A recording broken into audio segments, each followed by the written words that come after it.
lot of times when we think of education, academics comes to mind. And while that is a key component of learning, to only focus on study is to become unbalanced. This week, we're talking about having a holistic view of education that includes work, study, and service. You're listening to the Homeschool Made Simple podcast. This is a podcast to help you homeschool simply, inexpensively, and enjoyably. I'm Rachel Winchester, a fellow homeschool mom using this method with my own 3 children. In this episode, I interview Jason and Bre Kemp, homeschool parents in Southern California. They share their experience with homeschooling their 5 children and how a balanced education has served them well and helped them live with their kids in an understanding way. Before we get into the episode, if you're ready to jump in and learn more about the Homeschool Made Simple approach, we have a special resource for you. We've put our essential teachings together to create the HMS Essentials Bundle. In it, you'll learn how to set a solid foundation for homeschooling with a Bible, a library card, and a math program from kindergarten through 12th grade. And the more than 20 pages of book lists will point you toward the very best resources to develop your own creative curriculum. Visit our online store at homeschoolmadesimple.net/store or click the link in the show notes. And don't forget to use coupon code PODCAST at checkout to receive 15% off the HMS Essentials Bundle. Now let's get into the episode. Well, today I have the joy of being joined by a veteran homeschool family who lives in California and is here to share about their story and their family's experience. So welcome to the podcast, Jason and Bre. Thank you. Thanks for having us. Just to get started, why don't you tell us a little bit about your family so we can get a lay of the land here? Yeah, we are a family of 7. We have a really big spectrum of ages. We have our daughter who's 20, and she's about to get married next month. We have Josiah, who's 17. So Abby's the first, and Josiah.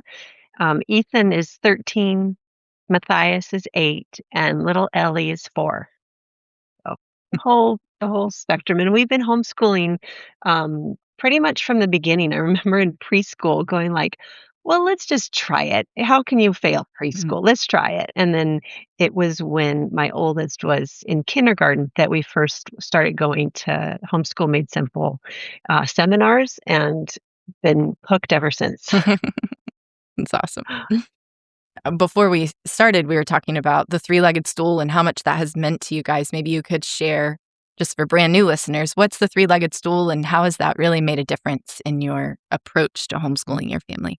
Yeah, the 3-legged stool Carol talks about is work, service, and study, and you want a balance of those because otherwise you don't want a wonky stool. So work, like hard work, manual labor, indoor work, outdoor work, and then service being whether you're serving one another in the family, but also looking out to serve your church, your local church, serving at organizations, serving when a family needs a meal brought to them, or just looking outside of your family as well to serve. And then study, of course, as you know, we're homeschoolers and we know study, but then each having their own place, and they really benefit one another when you have all 3 in life. Mm-hmm. So for work, what we've done, so my 3 boys, every morning, they start their time with God, and it looks different for each of them. But they then go outside, whether it's sunny here, which often is in Southern California, or it's been a little bit chilly lately. They're out there, and sometimes it's projects that they're working on. They're fixing something, they're repairing something, they're doing maintenance, they're building something.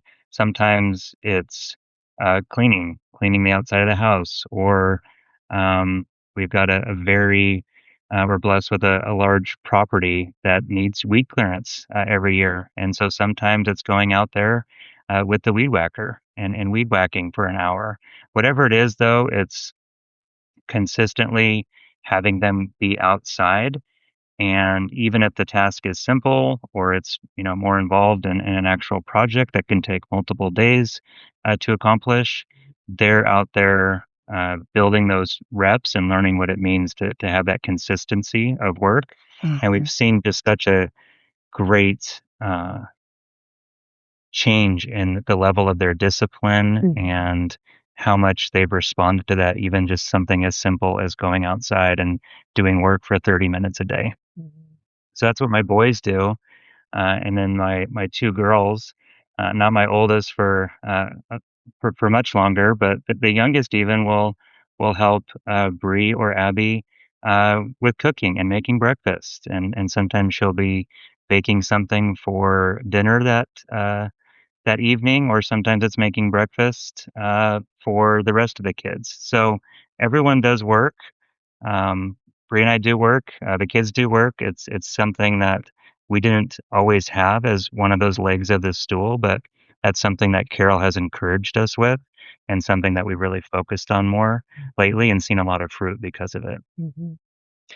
We used to pay when we first moved in, our kids were smaller. We used to pay these guys and they would work days on end with these weed whackers, sweating, just like hard, hard work and pay like sometimes $2,000. It was crazy. Hmm. And now the joy of like saying, my son did this, Yeah. and the fire department came, checked it out and said it's good enough. Like it gives them such a like, I did that, I did man's work and made a difference to my family because we're all, I say we're um, like a battleship or like some kind of ship where it's not a cruise line and we're all needing to pitch in. We all have our different jobs and depend on one another. So Hmm.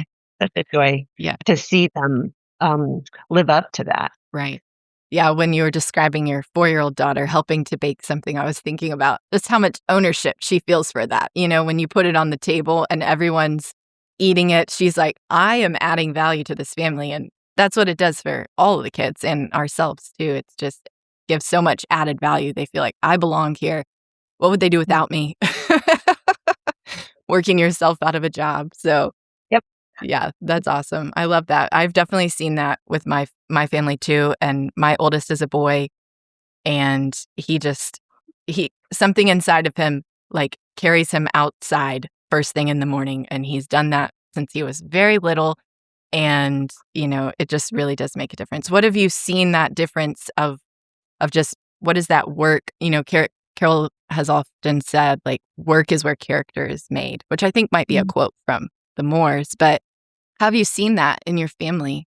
I think it really helps, like, even on a physical level, for my boys to be outside, have large movements with Mm, their body, and use their hands, run around, things like that.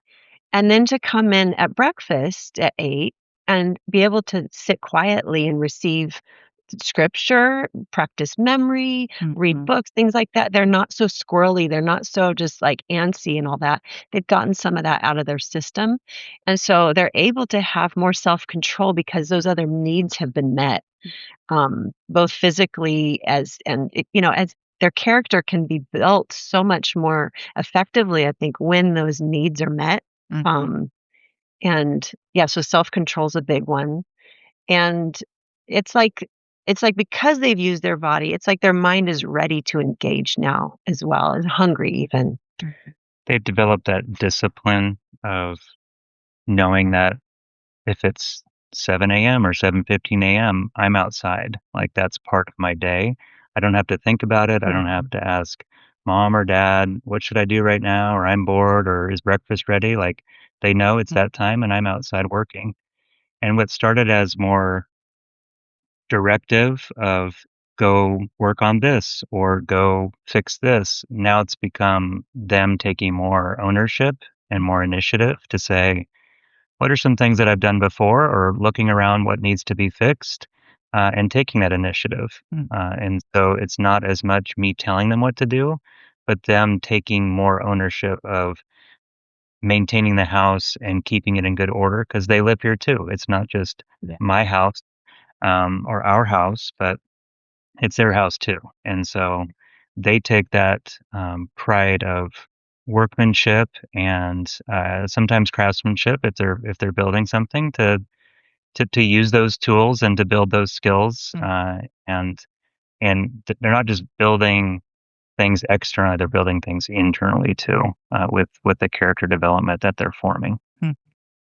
And I will say it has taken time to get there. With a 17 and 13-year-old, it's like they've worked alongside us long enough to do that work. I'm not going to send a 7-year-old out alone. Go work, go outside away from me and work, to Mhm. work alongside them in the earlier years and um to do it together, to Yeah. to make it like this is a project we're doing together. Look at what we made. Look at how we prune the tree, whatever it might be. Mhm. So it takes time, I think, to get to where we're now in this place of like, yeah, the three brothers, they're outside enjoying one another and nature and their work. And it's not totally hands off. I mean, sometimes they'll come to me and I'll be able to work with them if I have the time that morning, depending on my work schedule. And we can work together. I can give them some general instructions. Sometimes they see me say, "I have no idea how to fix that. Let's watch a Mhm. YouTube video together, Mhm. and figure this out, and see what tools we need, see what we need to buy Yeah. at Lowe's, and see how we're going to accomplish that." So they can see that dad doesn't know everything, and dad needs help too, and I can actually help dad work through this. It's not just dad doing everything by himself, but they're a part of that process and learning along with me, not always just me telling them this is exactly how you do it because I've done it 100 times before. Yeah. That's great. JJ Side here with a recommendation from the Crossway Publishing Vault, Remaking the World, How 1776 Created the Post-Christian West by pastor and scholar Andrew Wilson. This book is so entertaining, so informative, so timely that we in fact bought copies for our entire church staff and we read through and discussed the book together. It came out in 2023. It's won multiple awards and it offers our children, particularly our older kids and ourselves, such a balanced perspective on all the things we have to be grateful for in the West, and also all the ways in which we need to be chastened and reminded that if we have anything good, it's by grace, and God gets all the glory. So I encourage you to pick up a copy of Remaking the World wherever books are sold, or visit crossway.org/remakingtheworld to learn how to get 30% off with a free Crossway Plus account. Speaking of, this hasn't always been the way it was. How has it kind of evolved as far as what the morning routine was when the kids were younger versus wanting them to have that ownership as they've become teenagers and things? And also, a side question is, are you guys morning people and like type A, get at it, that sort of thing? Or are you more relaxed and so having to get up and go is more difficult for you? I'm just curious about that. I'd say most of us in our family are more tend to be more morning people. Mhm. Not all of us, but I think also having younger kids and a small house, that it's kinda just like, once 8 o'clock, 8 p.m. hits, it's quiet in the house. So, both for the morning rest, the afternoon rest time, read, sleep, think, or pray, it becomes that again at 8 p.m., like, Mhm. read, sleep, think, or pray, even though you're a teenager and you're old, but it's downtime again Yeah. and winding down time, and so I think over the years, it was like, um me being out there, and it's just part of homeschooling to be, whether we're working in the garden to grow some vegetables or whether we're just picking up after a rain or windstorm or something, but we're together and we're kind of learning those things. And then Saturday mornings, when Jason would be with the boys more so, to be doing, projects around the house. So Mm. I think over the years of doing that together, it just kind of evolved into more so like, you know, you guys know how to do this now. Go Mhm. for it. And this is you guys bless the family this way and you girls bless the family this way kind of Mhm. thing. I think for a long time, Breeze had the routine of starting breakfast at a certain time. For us, it's 8 a.m. Mm. and and she has her routine with the kids there, and so that was always, I think, the default starting point of the day. And some of the older kids at that time, before we had this work routine, would have their time with God, or there would be different things that were going on in the house. But it was sort of like 8 a.m. is when the day started. Now it's closer to 7, and it includes that God time. but then it includes that work time. And it's become how everyone looks at the start of the day. And I'm going to start off with something productive and something that where I'm accomplishing something, even if it's something small, and developing that discipline. So where it was a little bit more free form in the beginning, it's a little bit more structured. There's still some room for them to be creative and to do different things, but it provides a little bit more of that boundary that wasn't able to be there as much when they were younger. Yeah, did you see that more as a need as they got older and became teenagers, kind of needed that direction of what to do more so?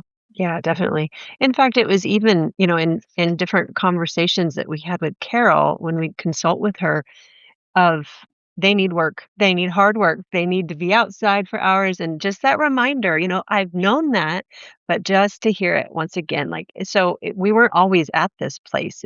We were at a place where it was just like, uh, I feel like they're getting lazy. I see this laziness and I see this like for example, every once in a while we would maybe watch a show or something like that, and we just see after it's turned off, they like, who are these little people? We don't recognize them. They're selfish, they're disobedient, and it's such feedback to us as parents, like, it is not worth it. Right. Yeah.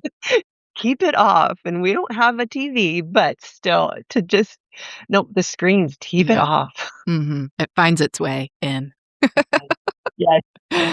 So then, what about service on the three-legged stool?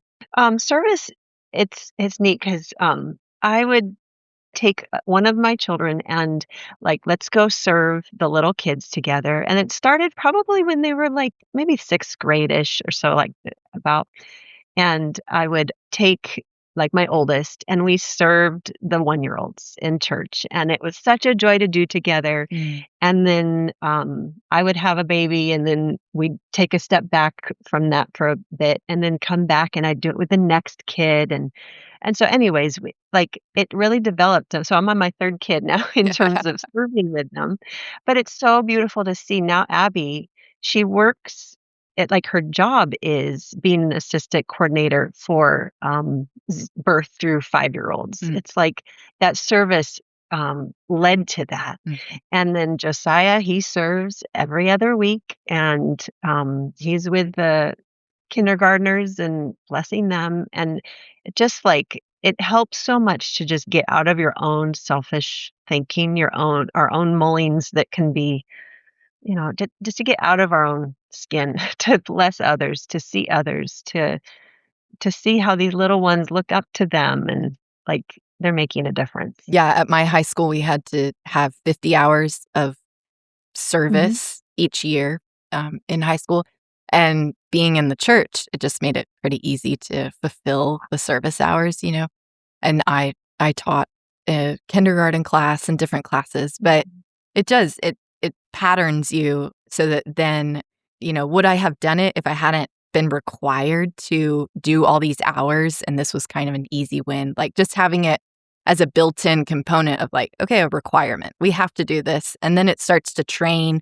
and then it just becomes something you do that then you see like, oh, they need somebody to teach this class, or they need a meal. Like, we should take that to them. Or the church provides so many opportunities to serve really naturally, because a lot of times organizations won't let young children come in and serve. So I've found that just really the local church is the best way to get my kids when they're younger, at least, because it can be so hard to go out and participate in a homeless organization, like an organization for homeless people, or, a pregnancy center or something like that. Yeah, totally. And even just to see how, i- like, these things that they need for a job someday, it's like you get to practice those, showing up on time, and, oh, don't forget to check that because, you need to know this. It really trains them Mm. for future job things. So, They've really learned, I think, that idea of servant leadership.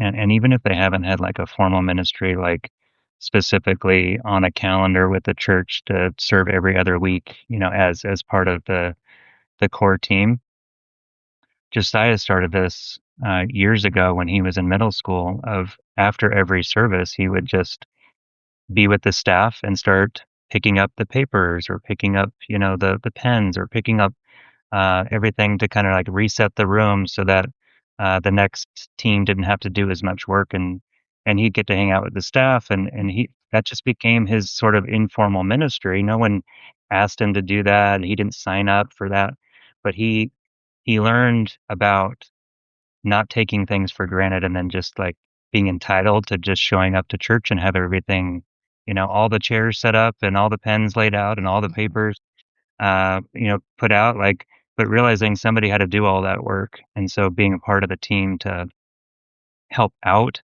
with that to make it easier so that the staff could go home and be with their kids and whatnot. And that's carried through that idea of just being grateful. He sort of is the domino in our family of like the first one to always say thank you for a meal or thank you for doing this, and then everyone else sort of like follows after that, like, and we all follow suit. But that's something God's shown him, just like how to be grateful. Or we'll drive into a poor neighborhood and just, Dad, I'm just so thankful, where God's allowed us to live. Like we don't have to live here with bars on our window or whatever the case may be. Like we get to live in this neighborhood. And it's not perfect, but he sees the difference and realizes, how blessed we are. And how much of that service, is really a fruit of doing the work in the home. Like really, we are learning to serve one another through the work in the home. And then that just starts to pour out in these other avenues. And so, he had eyes to see that probably because he was picking up other people's toys sometimes, even if he didn't want to, or, having to put up all the dishes, even though he didn't use them all, or, all kinds of stuff that we end up doing in the home. Did your kids ever push back against the work, or how did you kind of coach or encourage them, cast vision for them to participate in the work when they didn't want to? We definitely saw that as is natural in the beginning, as that new habit was being formed and that discipline wasn't there yet, and they didn't quite catch the why or the vision of behind what we were doing. But it's not even a pushback now. It's just this is what we do. There's never the question is never, do I have to work today? It's if they can't think of something, it's what would you like me to work on, or what project do you have for me, or whatever the case may be. But that's just so ingrained. It's just like part of the routine, and they wouldn't think of something else. And so that definitely was there in the beginning, but as we built up that muscle in many ways and that habit, then it became just more of a natural thing that we do every morning.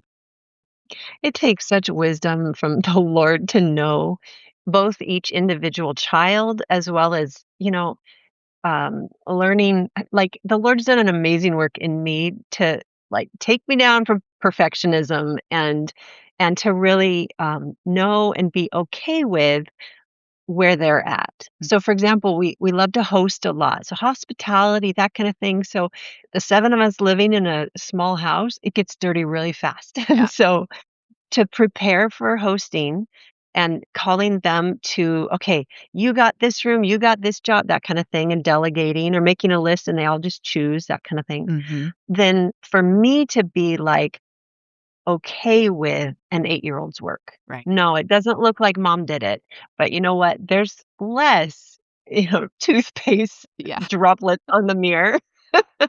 And learning to see for myself, God teaching me, learning to see the beauty of a lived-in home, and to be like, yeah, there's still books on the couch, and there's still that make room for yourself. Just learning to be okay with, like, still expecting an excellence, but excellence for an 8-year-old versus a 17-year-old looks very different, as well as even their personalities. Because we have one child that his brain is constantly going all the time, trying to figure out what can I build and invent and that kind of thing, how machines work. But his mind is so on that sometimes it's like, but don't you see that, and just to have that grace to know that's where they're at. That's Right. okay. So, right. So really depending on the Lord for wisdom Mhm. and discernment to know. And just doing it for years because I have plenty of failures to go, oh, I asked too much of that child for that thing, Mm. even though his brother can do it at that same, it's like they're different and honoring who the Lord made each of them to be. Yeah, Carol talks about like being their cheerleader and Mhm. motivating them by having fun and stuff, which I think I do that sometimes, but I'm not really the fun parent of the pair. I'm more of the, let's just get it done and cerebral person. And so, yeah, I think it can just be hard to know. It really does take wisdom and like ongoing help from God to just be like, I think having to retell and recap, like every day is new. And every Mhm. day is like, we've never done it before, almost sometimes when they're really young, it feels like. And so it's just like, okay, how can I have patience with my children when we've done this their whole lives and yet there's still this, confusion about what's happening or pushback. It very much depends on your child's temperament and everything and the first child, I think, sets the tone. So that is definitely a factor in there. But yeah, I just look with hope, I guess. And also it does a work on me that it's like, okay, am I ready every day to be their cheerleader, to wake up and be patient with them, and just challenges my leadership on so many levels too. Like, what kind of leader am I going to be? Am I going to be a servant leader, or am I going to be a, perfect dictator type of leader? Just like, you guys need to do this and whatever. So that's definitely an internal battle that I face. I so get it. And I feel like I learned so much from it in reading Farmer Boy and the way that here Almanzo, was he 12 or something? He was young, very young, Mm-hmm. maybe 9 or 10. I don't know. He was young. And so he gets this this ox that he's going to raise and he's going to train. And the patience that he had, it was phenomenal. And it like convicted me, like, how much more patience should I have for my own children? Mm-hmm. And I'm an adult, so it totally impacted me. And then in the Hawk and Dove trilogy, um, one of the one of the lines that so stood out to me was learning the difference between childishness and foolishness. And so to know, like, yes, they're being trained and training that just again and again and again. And that's childishness. And of course, because they're a child. And yet we discipline, yes, discipline foolishness, but Mm-hmm. but that wisdom to know the difference. And to your point about being their cheerleader, it's finding the good that we can praise them for, Mhm. not necessarily finding, even if something wasn't fixed to our standard or done to the level that maybe we expect even at their age.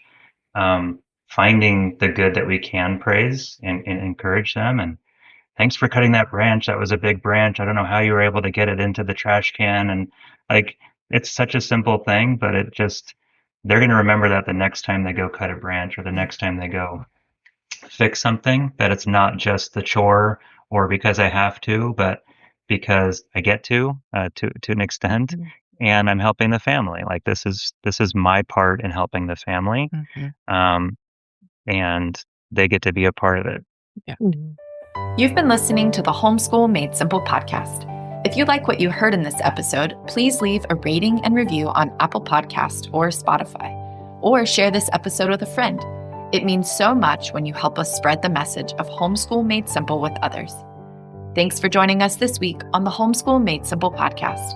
Remember, Jesus' commandments are not burdensome. What he calls you to do, he will enable you to do. Blessings.